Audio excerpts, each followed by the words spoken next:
GJR Entrevista. Oferecimento Sesc.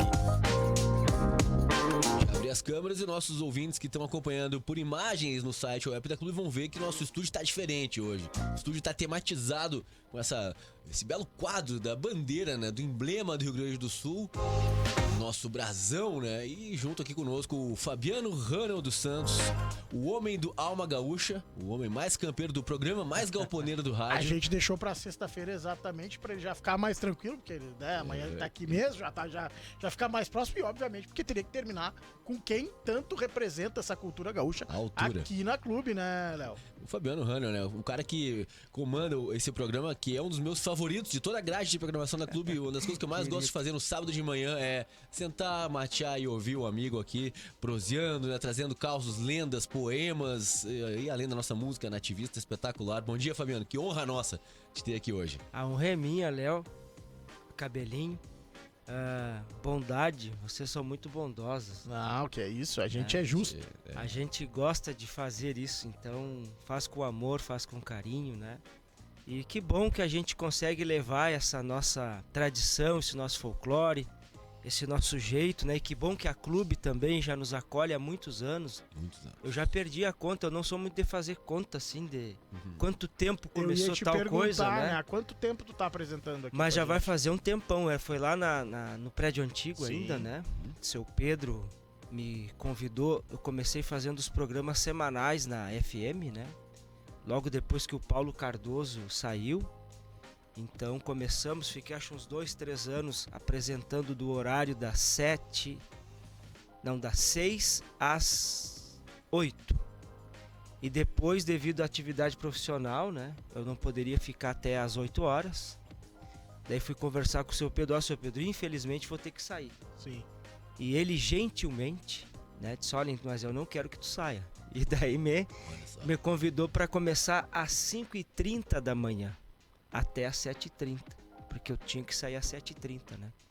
Então ficamos um bom tempo assim, até que também eu disse, seu Pedro, não tem mais condições, comecei a arrumar escolas fora, né, pra mim dar aula, e ele, não, mas então nós vamos fazer uma coisa, vamos abrir um programa no sábado. E daí começamos então com o Alma Gaúcha, né? Isso já faz, gente, sei lá, uns 6, 7, 8 anos, eu não sei te dizer, porque a coisa foi... O Alma Gaúcha começou lá?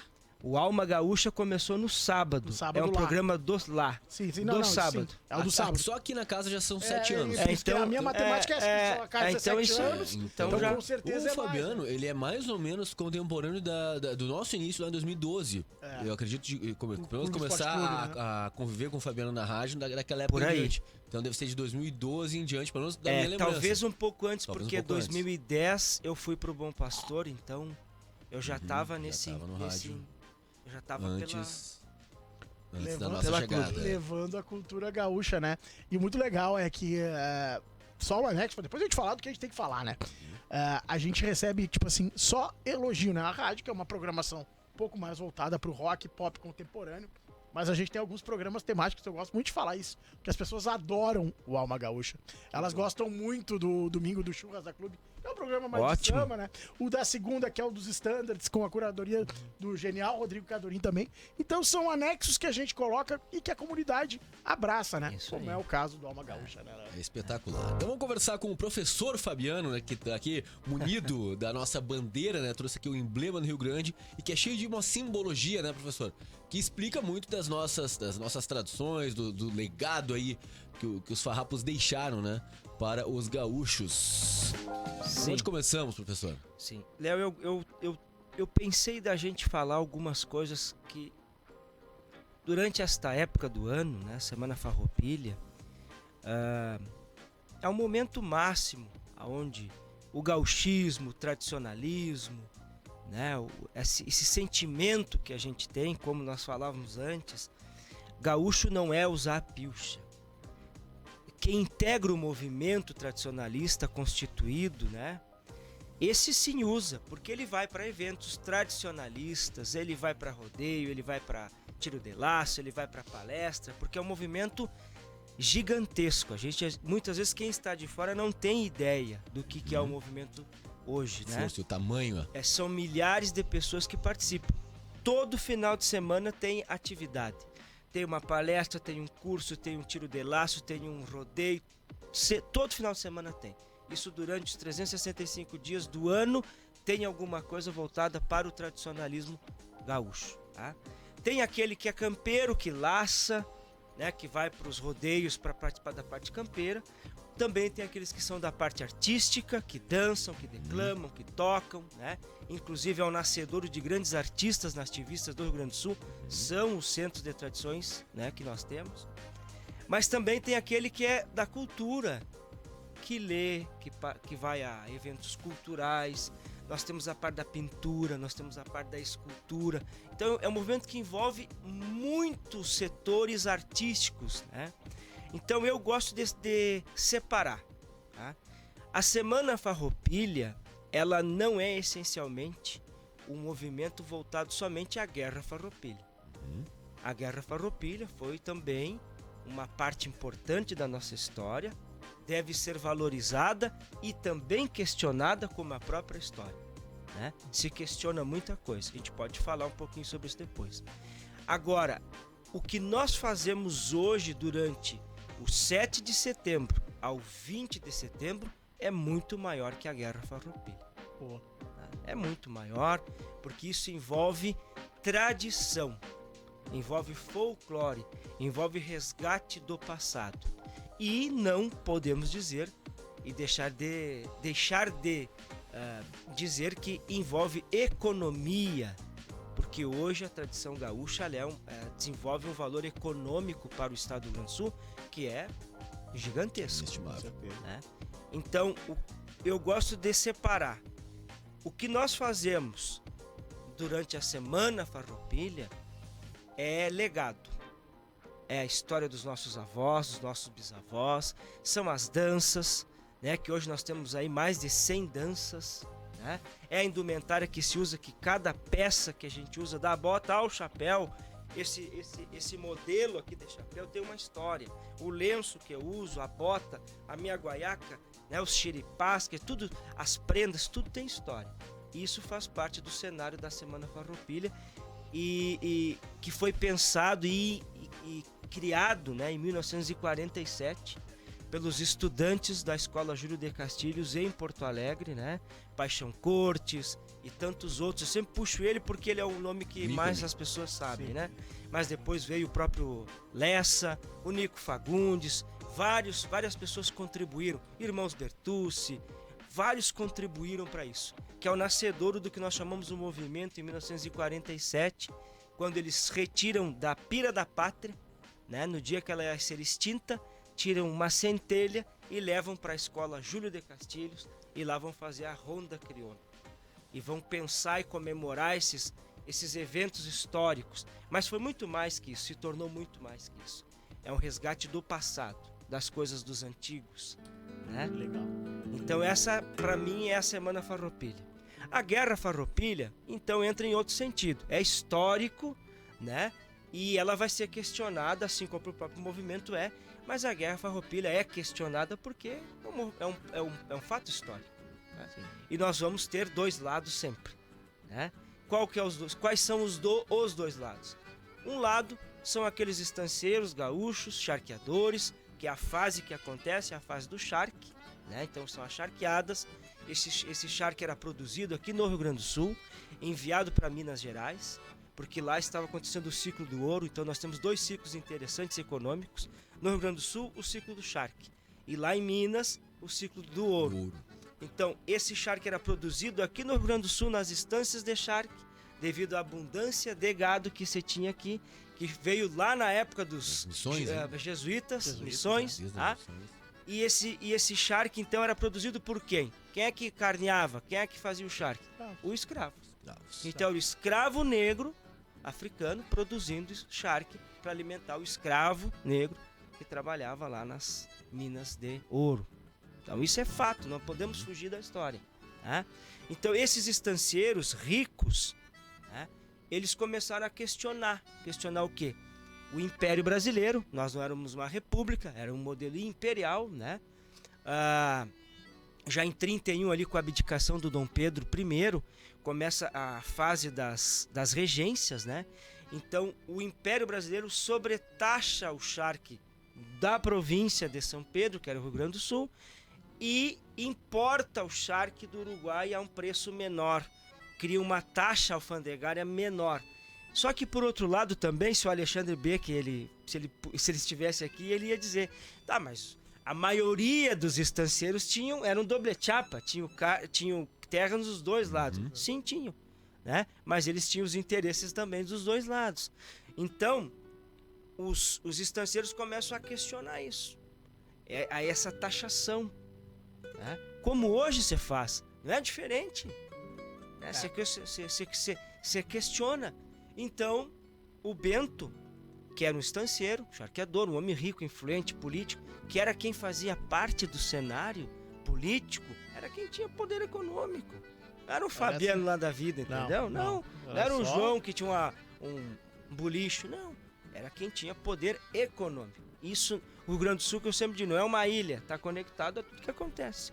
Então, o Bento representou esses estancieiros, né? Todos os grandes nomes da Guerra Farroupilha têm ligação com o charque, são estancieiros, são famílias tradicionais com poder econômico. O Bento vai ao Rio de Janeiro e diz, olha, gente, não está dando assim, fala com o regente, eu não me lembro quem é agora, mas esse período das regências, né? Período de instabilidade política também. E os caras se aproveitam disso também, estão ligados nisso aí. E diz, olha, a coisa está ruim, vocês estão taxando a gente e nós queremos resolver isso. Os caras não escutam muito aquilo ali, né? Acham que é uma ameaça que não vai dar nada. Só que nós temos que pensar também que esses charqueadores, eles sabiam ler e tinham contato com o quê? Com a literatura que vinha de fora. E qual literatura vai influenciar a época? Que é um movimento novo, um movimento que traz aspirações de uma vida nova, de um modelo de governo novo. É a República, que vai acontecer em 1789 na França, e nós temos também a independência dos Estados Unidos, que já está acontecendo, já aconteceu neste momento ali. Então, os farroupilhas, ou esses gaúchos charqueadores, eles vão se influenciar por isso, pelo movimento republicano.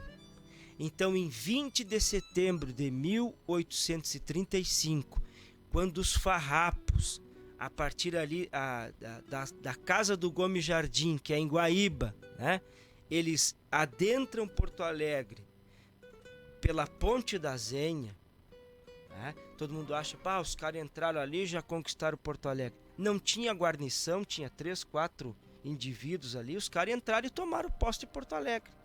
Porque não se tinha essa questão, vai ter uma guerra, não. Os caras se reuniram e foram lá e derrubaram o presidente da província na época. E vou dizer, foi a única vez que os farrapos conseguiram ficar em Porto Alegre. Como Rio Grande também. Rio Grande, os farroupilhas nunca conseguiram tomar Rio Grande, né? Então, esse fato, esse 20 de setembro, marca o início de um movimento revolucionário, mas não separatista. É para mandar um recado para quem governava. E nós temos que imaginar também a distância que era o Brasil imperial do Rio Grande do Sul. O Brasil é gigante. Se hoje ainda a gente tem dificuldades de comunicação com algumas áreas, imagine em 1836. País continental, né? Muitas culturas, muitas histórias diferentes, né? Se já é uma viagem cansativa hoje, indo de avião, imagina, de carro, já na época tem que ir cavalo. Então, a distância, né? A comunicação... Os caras mandaram um recado, olha, se vocês não der um jeito, nós vamos... E começaram. Então, começou esse movimento revolucionário de dizer, olha, chega, não dá mais... E claro, esses caras vinham com essa inspiração da República, né? Ok, mas não eram separatistas. O movimento vai se tornar separatista em 11 de setembro de 1836. Essa é uma data muito importante que a gente esquece. Que é o 11 de setembro de 1836, que é a data que o Antônio de Souza Neto, né, que depois vai se tornar general Farroupilha, ele vai fazer a proclamação da República Rio-Grandense. Após a Batalha do Seival, foi no dia 10, né? Eles ganham, até com um número menor de homens, né? E na noite ali, após essa vitória, churrasqueando, tomando trago, né? A companheirada, olha, Neto, tu tem que proclamar uma república porque é a hora. É a hora. Porque alguns farroupilhas, alguns líderes eram separatistas, alguns eram abolicionistas, outros não. Alguns eram republicanos. Eles não tinham a mesma ideia, não era um consenso, né? E o Neto era abolicionista e republicano. Eu acho ele uma das figuras mais fantásticas do nosso momento, assim. E o Neto pega, no dia 11 de setembro, de manhã, a cavalaria toda disposta, ele desembainha a espada como Dom Pedro fez e faz o ato então de separação do Rio Grande do Sul do restante do Brasil. A partir do 11 de setembro de 1836 nós vamos nos tornar um país, que é o que aparece aqui, né? Esse brasão vem disso. Esse brasão de armas aqui, ele vem disso. Vem desse ato de separação. Porque se eu estou dizendo que a partir de agora eu sou um país, eu tenho que criar símbolos para esse país. Né? E é um país republicano dentro de um país que era um império. O Brasil continuava a ser um império. O Rio Grande do Sul se tornou uma república. Né? Então são fatos que a gente não pode deixar de falar. Né? República de São Pedro. Que aula. Que aula. Semana Farroupilha no GJR, fechando a altura, né? Com o mestre aqui, o Fabiano. Tu viu, Cabelo, que eu até chamei aqui na trilha do Alma Gaúcha? Tematizamos aqui a entrevista de hoje. Vocês não tão loucos, tá? Tá tudo certo. Tá no GJR. É sexta-feira, 8h20 agora, tá? Mas Não é sábado. Tá? Chamei aqui nas trilhas do Alma Gaúcha pra brilhantar ainda mais esse nosso bate-papo, essa aula. Mas já vamos fechando, né? Infelizmente o nosso tempo aqui ele tem que se encaminhando. Vamos ter que fazer fechamento. outra, né? Vamos ter que trazer aqui pra uma hora. Que mais aspectos, assim, importantes que não podem ficar de fora, assim, desse destaque todo que a gente tá dando? Bom, Léo, Texto histórico. A gente falou, vamos falar de legado, né, rapidamente, né? A Guerra Farroupilha deixa legados. Ela é questionável, ela deve ser estudada, revisitada sempre, porque eram homens com interesses, eu sempre digo isso. A gente não trata, eu não vejo como heróis, eu vejo como homens de hoje. Como hoje a gente vai questionar daqui a um tempo quem governa, quem governou e assim por diante, tá? Mas legado eu vejo isso aqui, ó. Isto aqui é um lenço Farroupilha, tá? Que foi mandado fazer em 1842. Tá?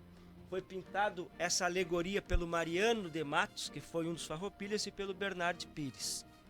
Então era um lenço para eles usarem ao pescoço. O que nós sabemos? Nós temos dois modelos diferentes. Um modelo foi entregue para um comerciante do Uruguai, que mandou para os Estados Unidos, e lá foi feito então a partir do desenho do Mariano e do Bernardes Pires.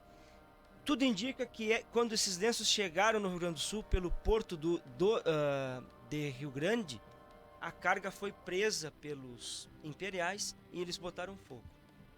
Uma segunda leva foi mandada fazer na Alemanha. Então existem dois modelos um pouquinho diferentes deste lenço aqui. Os Farroupilhas não chegaram a usar esse lenço porque a guerra termina em 1845. 3 anos depois. Tá? Então eles não chegaram a usar. Mas o que é interessante aqui? Nós temos o barco, o lanchão que o Garibaldi conquista a Laguna. Tá? Nós temos os dizeres aqui, liberdade, igualdade e humanidade. E se tu pegar os dizeres da República Francesa, né? Praticamente a mesma coisa. Igualdade, fraternidade. Nós temos a cor vermelha, que é a cor republicana. O amarelo e o verde são cores do Império Brasileiro, então havia uma desconexão, mas ao mesmo tempo uma conexão. Nós temos ao redor aqui todas as batalhas que os Farroupilhas venceram. Tá? Nós temos as armas, né? Os canhões, as espadas, as lanças. Tá? Nós temos aqui, ó, o dizer, né? Se divisa sustentado por liberdade e valor, nos ângulos do continente o pavilhão tricolor, né? Então esse é o dizer da República, né? E essas toquinhas, eu mexo com os alunos, né?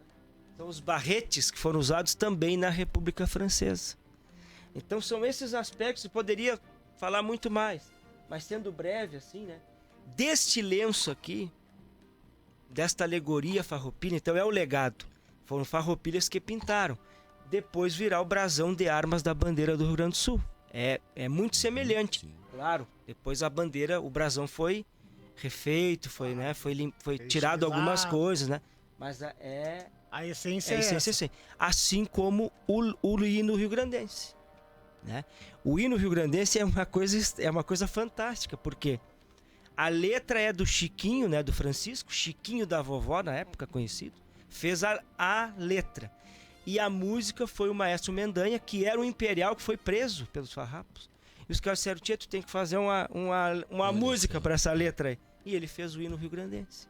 Cara, eu Que não depois sabia. virou, que era o hino farrapo, Um né? preso de guerra, digamos assim, foi quem criou Então, o hino. eu acho, não tenho certeza, né? Que são os nossos legados. A guerra deixa como legado isso, né? Mas também esse brio, essa força, essa identidade que o povo gaúcho tem. E a gente viu isso aqui, e sempre que eu falo isso eu me emociono muito. Nós passamos 2 grandes enchentes, a segunda maior, né? E aí provou a fibra do nosso povo, esse sangue farrapo, né? Essa coisa que o gaúcho tem de não se abaixar, né? De enfrentar, né? Mas sempre com brio, com otimismo, com coragem, dando valor àquilo que se tem como maior referência, que é a sua terra. Nós amamos a nossa terra e não preciso estar piochado. Gaúcho é um sentimento que está dentro de cada um de nós e que nesses dias de setembro a gente aflora isso cada vez mais. Que fechamento. Muitíssimo obrigado. Só agradecer a nossa honra aqui de termos o Nossa, Fabiano Rano conosco. cara, chega assim, ó, o cara sai daqui, né? Eu gosto muito das coisas do gaúcho, gosto muito de ouvir, gosto de história, gosto de ler, né?